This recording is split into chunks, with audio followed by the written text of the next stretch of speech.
ঘোষণা আগেই করেছিলেন, আনুষ্ঠানিকভাবে সোমবার থেকে শুরু হয়ে গেল জনতার দরবার। সোমবার সকালে বিজেপির তরফে ঘোষণার কিছুক্ষণ পরই সল্টলেকে দলীয় দফতরে হয় সেই কর্মসূচি। সেখানে বন্ধ ঘরে মুখ্যমন্ত্রীকে নিজেদের সমস্যা তুলে ধরেন সাধারণ মানুষ। বাংলার প্রাক্তন মুখ্যমন্ত্রী মমতা বন্দ্যোপাধ্যায়ের আমলে মানুষের অভাব অভিযোগ সরাসরি শোনার জন্য দিদিকে বলো চালু করেছিলেন।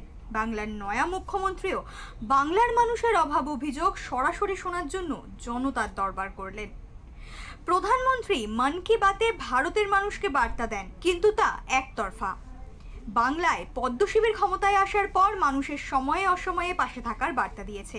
সেই মতোই সোমবার জনতার দরবার শুরু করলেন পশ্চিমবঙ্গের মুখ্যমন্ত্রী শুভেন্দু অধিকারী। একটা নতুন সিস্টেম জনতার দরবার শুরু হলো দলীয় কার্যালয় থেকে, সূচনাটা আপনাদের আমরা দেখিয়ে দিচ্ছি। ওদের মনের কথা থাকতে পারে, অনেকে আমরা বলতে চায় না। সোমবার সকালে বিজেপির তরফে ঘোষণার কিছুক্ষণ পরেই সল্টলেকের দলীয় দফতরে সেই কর্মসূচি শুরু হয়। নবান্ন সূত্রে জানা গিয়েছিল সপ্তাহে একদিন বা 2 দিন 2 ঘন্টা করে জনতার দরবার করবেন মুখ্যমন্ত্রী, কিন্তু কোথায় কখন তা নিয়ে কিছু জানা যায়নি। সোমবার সকাল 9টা নাগাদ আচমকাই বিজেপির তরফে ঘোষণা করা হয় যে সল্টলেকে বিজেপির দফতরে সাধারণ মানুষের কথা শুনবেন মুখ্যমন্ত্রী শুভেন্দু অধিকারী। ঘোষণার 45 মিনিটের মধ্যে সেখানে পৌঁছে যান মুখ্যমন্ত্রী। ভবনের দোতলায় সাংবাদিক সম্মেলন কক্ষে দরবার করেন তিনি। সঙ্গে ছিলেন বিজেপির সাধারণ সম্পাদক লকেট চট্টোপাধ্যায়। ঘণ্টাখানেক চলে সেই কর্মসূচি। সূত্রের খবর, জেলা স্তরেও এই জনতার দরবার হবে।